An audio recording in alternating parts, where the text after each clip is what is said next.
There is a group or a company out there called the Usual Suspects, and I never heard of them before last week when I ran across a YouTube video that said that they had come out with an official release for their JP8000 emulator that they called the JE-8086.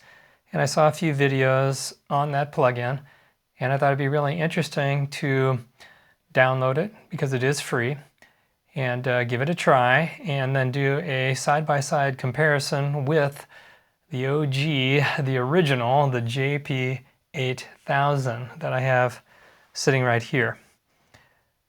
I am not a person who says that software is better than hardware. I do tend to go for hardware more often when it comes to creativity, and I'm going to talk about that a little bit more in this video later. There are obvious advantages to using software versions of hardware synthesizers. There is something that's really kind of quirky about this software, and that is that you install it, and you'll see this if you watch YouTube videos about it, but installing the software emulator itself is only part of it. You also have to install some ROM files that for some reason, I don't know why, we're not supposed to tell you how to download those ROM files and where you can get those ROM files. I will tell you that they're really small files, really small, really easy to download, and really easy to install after you've installed the emulator. Without further ado, let's jump into the comparison here.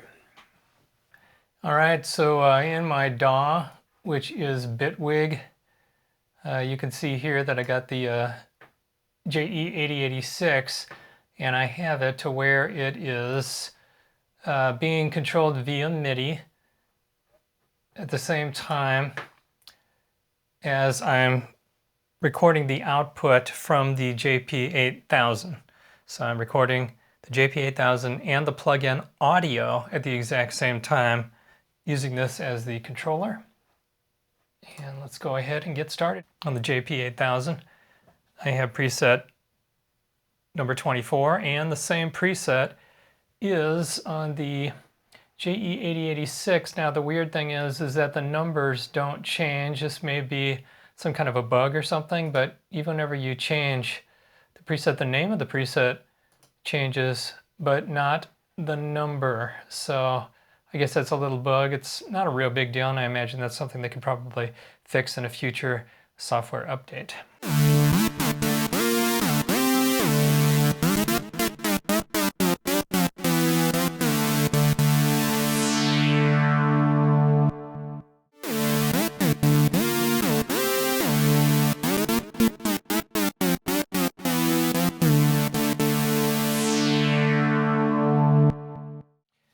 And I'm going to tell you right now that so far it seems like they've done a really good job. They have.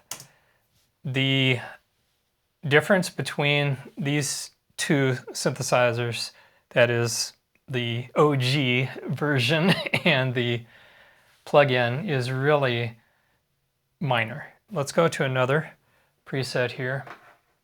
One of my favorites is one called Fanfare.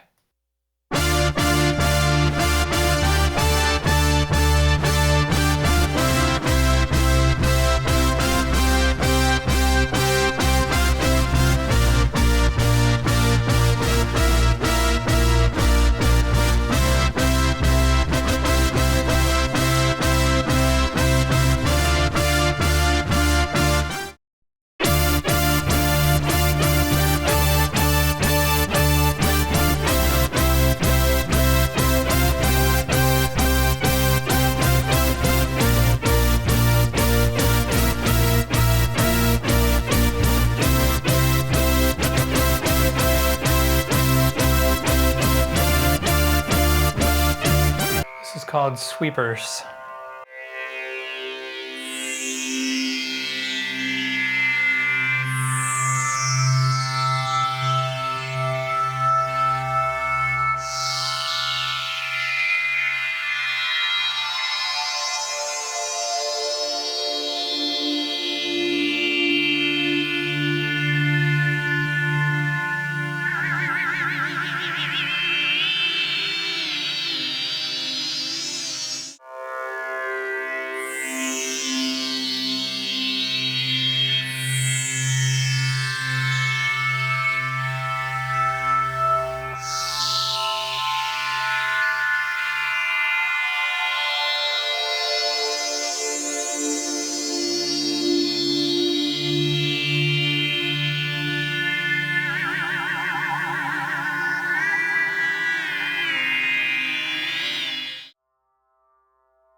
maybe some subtle differences there.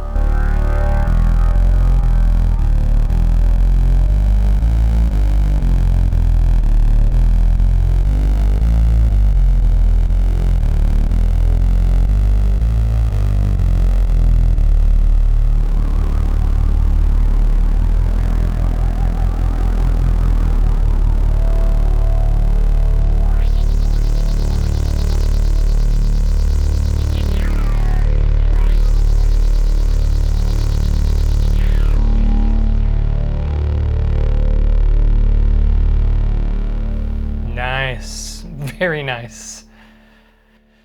I like it. Now earlier when I did this test, I did notice a slight difference when the filters were turned all the way up.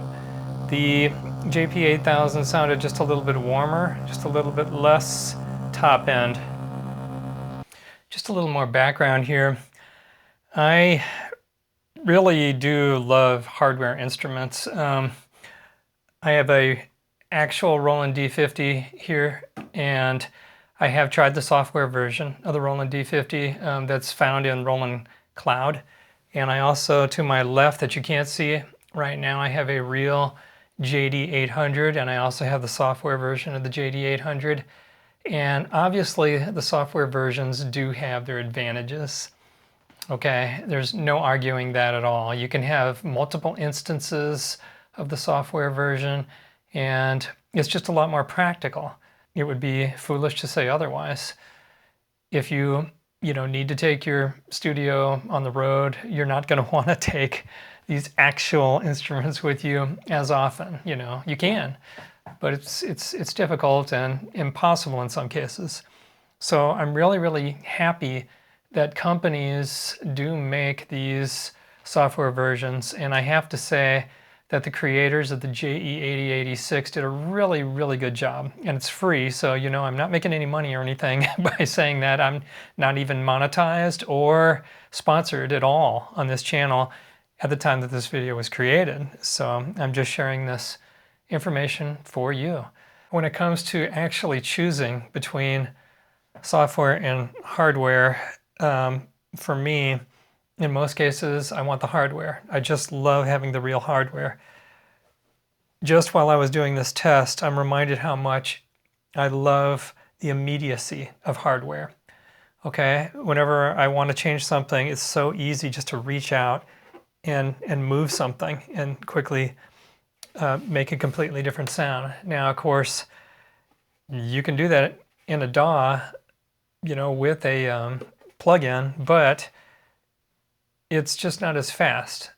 I mean, does it need to be fast? Not necessarily. I mean, again, I'm not trying to say that one is better than the other. I'm just telling you why I like the hardware more.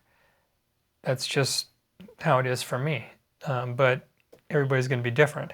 If you want to get the sound of a JP8000, again, I haven't tried the Arturia version, and there's some other versions out there that may be just as good. But this version here, this JE-8086, is definitely really, really close. And the differences between that version and the real JP8000 might be not due to faulty programming of the software. It may be actually because this is over 20 years old. I mean, let's face it, over time, because there is some analog components inside here, it's going to eventually, start to wear. That is, like your capacitors may start to go bad a little bit. You might even be able to pick up in some places in this video that there is a hum, a 60 cycle hum coming from the transformer. I don't know if it was always like that. I do have a conversion that I had to do with this. I had to convert the voltage from 120 volts that we have here in the US down to 100 because this particular one came directly from Japan and the wiring has not been changed. So I stepped down the voltage down to 100 and it made the 60 cycle hum before that. But anyway, there's quirks with these older instruments. Sometimes some of these values on here changed spontaneously. I noticed earlier today that a preset that I was working with, it indicated on the screen that the preset had changed even though I hadn't touched anything. And so I went ahead and I moved all the sliders back and forth several times because I thought maybe there's a little bit of dust on one of the sliders. And then it stopped doing it. It hasn't done it yet since I did that. So I'm guessing that's probably what the problem is. And that's the kind of issue you're not going to have to deal with if you have the plugin versions. And also you've got the ability to automate the plugin versions a lot easier.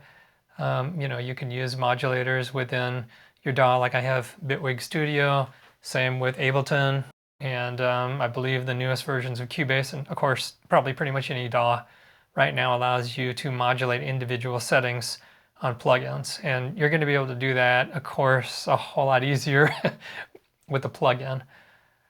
So yeah, I would encourage you to give it a try. Just be really, really careful. I'm not responsible if you mess something up whenever you do the installation, but it's very unlikely to happen as long as you follow the instructions and take your time. I'm really impressed by this emulation here, and I think I'll probably go ahead and take a look at some of the other emulations that same website has. And yeah, so another reason why the JP8000, the actual synthesizer, is really important to me, having the hardware, has to do with factors that are more emotional, and they're not logical, and they're not necessarily sensible or practical. I'm admitting that to you right up front. The first time I saw a JP8000 was actually in 1998, which I think is the year that they came out, 97 or 98 it came out. And I saw one in a Guitar Center in Seattle, Washington. I went there to trade in my Tascam 488 8-track analog recorder and a Roland MV30 sequencer sound module synthesizer so that I could get the latest version of DAWs that existed at that time. One of the latest DAWs was Cakewalk Pro Audio 7. So I traded that hardware for a piece of software, and it took me 20 years to get that hardware back. That is the Roland MV30, but that's a different story for a different video. While I was there, I remember seeing this instrument, and I couldn't afford it at the time. It was over $2,000 US, which would be more than probably right around $3,800 now, I'm guessing, because of inflation. But I just loved it. I played with it back then in 1998, and every time I went back to that Guitar Center while they still had it in stock, I would sit down for a few minutes and play with this instrument, and I really, really loved it. And just 2 years ago, I finally was able to buy one, and I'm really, really happy that I have this in my studio. I really am. And again, the immediacy, the history. You're playing with an instrument that was actually seen on stage. Different bands that use this on their records. Lots and lots of trance and techno bands out there that have this instrument recorded on their songs that you can listen to today. And I just, you don't get that from software. Not the same feeling. Of course, there's software that's used on all kinds of different recordings and songs that you hear today, but having the actual hardware, because like I said, that software that I bought in 1998 is long gone. It's long gone, and even if I had it, I wouldn't use it. But this, 20 years later, is still here. And as long as I can maintain it, I'm pretty good with electronics. So if some capacitors inside went bad, I'm pretty confident that I could replace them myself for a while. If I can maintain this, then it could possibly last another 20 years. Yeah, anyway, I think I've rambled on enough. I think that the software version, the JE-8086, is a really good choice, and probably the Arteria is a really good choice as well. So yeah, check it out, and you too can sound like the trance and techno of the 1990s and the 2000s. Thank you for watching, and I hope you have a great day.